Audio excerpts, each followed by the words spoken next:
Welcome back to the corner of the internet where we overanalyze anime to distract ourselves from the fact that our own social batteries are currently at 2%, much like a budget smartphone from 2014. Today, we're diving into Oshi no Ko, the show that started as a fun idle romp and quickly pivoted into a terrifyingly accurate depiction of how the entertainment industry is basically a meat grinder powered by hashtags and broken dreams. Specifically, we're talking about Akane Kurokawa, the girl who did her homework so hard she accidentally deleted her own soul. If you ever felt like you were trying too hard to fit in, just remember Akane literally tried to become a dead person to get a boy to look at her. That is a level of commitment that makes your LinkedIn profile look like a cry for help.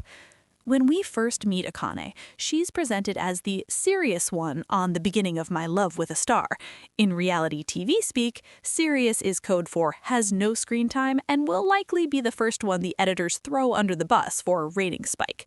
She's hardworking, studious, and possesses a level of hyper-empathy, which is essentially the psychological equivalent of having no skin and feeling every breeze as a personal attack. In clinical terms, hyper-empathy is a heightened ability to perceive and internalize the emotions of others, often to the point where your own emotional boundaries become as porous as a sponge. While most people watch a sad movie and think, oh, that's a bummer, Akane watches a person and thinks, I shall now reconstruct your entire psyche from the ground up and inhabit it like a hermit crab moving into a particularly sparkly shell. The problem with being a human sponge is that sponges don't really have a say in what they soak up. If you drop a sponge in a puddle of spilled soda, it becomes sticky. If you drop Akane in a toxic reality show environment, she becomes a lightning rod for emotional contagion. This is the phenomenon where the emotions of a group, in this case a bunch of bored teenagers on the internet with too much time and not enough supervision, spill over and infect an individual. Akane wasn't just sad because people were mean to her, she was literally drowning in the collective malice of thousands of strangers. It's a classic case of the dramaturgical perspective, a theory by Erving Goffman, which suggests that our lives are a series of theatrical performances. We have our front stage self, the one we show the world, and our backstage self, where we can finally stop pretending we enjoy kale smoothies. For Akane, the front stage was a disaster, and her backstage was being invaded by a million digital critics telling her she was a failure. It's the ultimate blue screen of death for the human ego. She didn't have a backup drive. She didn't have a self-concept, that mental picture we have of our own abilities and traits, strong enough to withstand the onslaught. Instead, she stood on that bridge, ready to let the self vanish entirely, because the world had told her that the self she was presenting was worthless. But then, Aqua Hoshino happens. Aqua, the boy with the emotional range of a teaspoon and a savior complex the size of a skyscraper, pulls her back. And what does Akane do to thank him? She decides to become his dead mother. I mean, technically his dead favorite idol, but let's be real, the Freudian vibes are off the charts here. This is where we transition from sad girl to terrifyingly gifted actress who might need a priest. Akane uses method acting, but she takes it to a level that would make Daniel Day-Lewis say, hey, maybe take a day off. She's treating research like a forensic investigation. She's looking for the micro-expressions, those fleeting involuntary facial expressions that reveal true emotions of a girl who has been dead for a decade. いい出会いがあったのかな? By analyzing every scrap of footage of Ai Hoshino, Akane engages in introjection. In psychology, this is the process where a person unconsciously takes on the attributes, voices, or mannerisms of another person. Usually this happens with parents or mentors, but Akane is doing it with a ghost. She isn't just playing Ai, she is overriding her own operating system. She's looking for the logic behind Ai's lies. She realizes that Ai's smile was a shield, a form of masking used to hide a profound sense of loneliness. Masking is a social survival strategy where individuals suppress their natural reactions to fit social expectations. Akane sees the mask, and instead of just wearing it, she welds it to her own face. The moment she steps onto that set and channels Ai, the eyes change. Those iconic stars appear. In the context of the show, it's a visual shorthand for star power, but psychologically, it looks a lot like a dissociative state. Dissociation is a mental process of disconnecting from one's thoughts, feelings, memories, or sense of identity. To become I, Akane has to put Akane in a small dark box in the basement of her mind. She isn't just acting, she's experiencing a temporary loss of the yo, the self. And the scary part, it works. Everyone loves her for it. The boy she likes finally notices her because she's mimicking the woman he's obsessed with. This creates a dangerous feedback loop of positive reinforcement. The world is telling her, we like you much better when you aren't you. This is the danger of extreme empathy. Akane's ability to step into someone else's shoes is so powerful that she forgets how to walk in her own. She becomes a mirror. If you stand in front of a mirror, you see yourself. If the mirror starts to think it is you, we've got a horror movie plot. Akane's empathy is a double-edged sword.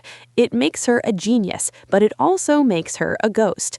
She's a victim of self-effacement, the act of making oneself inconspicuous or insignificant.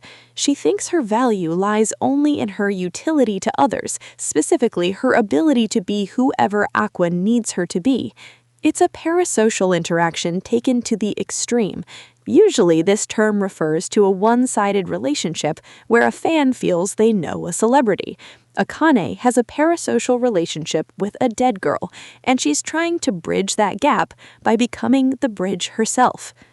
Let's talk about that aha moment in the library. Akane is surrounded by books, notes, and photos, piecing together Ai's secret life. She deduces that I had a child. This isn't just good detective work, it's cognitive empathy on steroids. Unlike affective empathy, feeling what others feel, cognitive empathy is the ability to understand someone's perspective or mental state. Akane is so good at this that she can predict the behavior of a dead woman. She's basically a human supercomputer running a simulate Ai Hoshino program.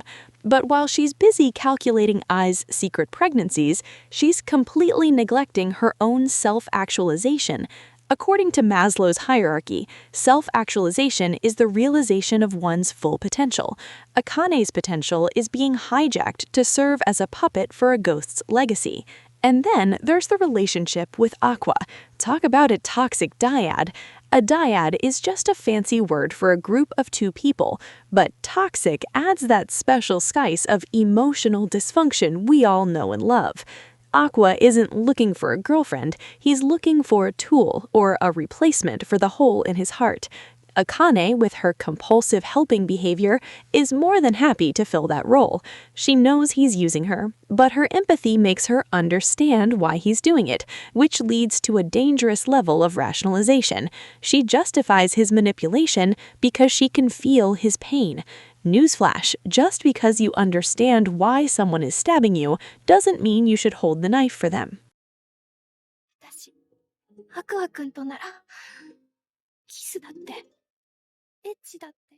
The loss of the self, in Akane's case, is subtle because she looks so successful on the outside. She's winning awards, she's the talk of the town, and she's the perfect girlfriend.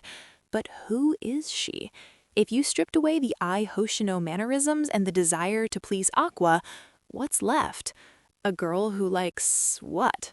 We barely know her hobbies or interests outside of acting and being useful.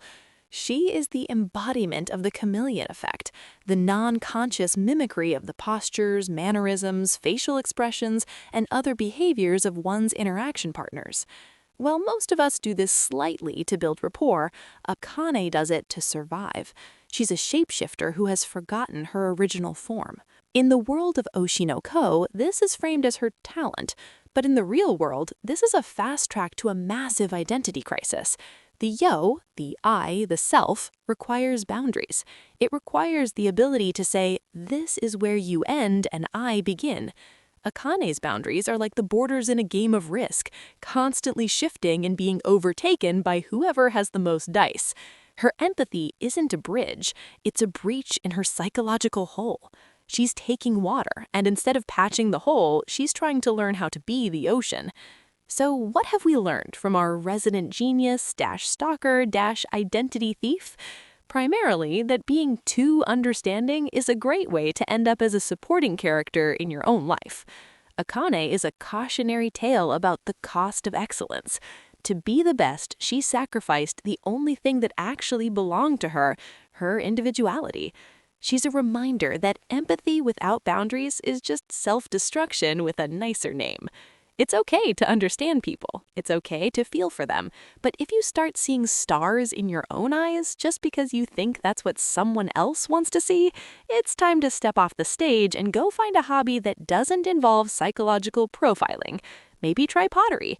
At least if you break a pot, you don't have to have a mental breakdown about whether the clay had a secret love life. Ultimately, Akane Kurokawa is the most relatable character for anyone who has ever felt like they had to perform to be loved. Her journey through the meat grinder of fame and the depths of hyper-empathy is a neon-lit warning sign. The yo isn't something you find by looking at other people. It's the thing that's left when you stop trying to be them. So the next time you feel the urge to perfectly replicate a dead idol's psyche to impress a moody teenager with blue hair, maybe just don't. Go get some ice cream instead. Your yo will thank you. So before your own self-concept completely dissolves into the digital void, do me a favor and hit that like button. It's the only form of positive reinforcement that keeps my ego from flatlining. If you want to keep dissecting the psychological wreckage of your favorite anime characters instead of dealing with your own actual problems, make sure to subscribe. Don't let your yo vanish into the algorithm. Stay tuned, stay skeptical, and for the love of everything holy, if you start seeing stars in your eyes, please go see a therapist instead of a talent agent. I'll see you in the next one, assuming I haven't been introjected by a more successful YouTuber by then.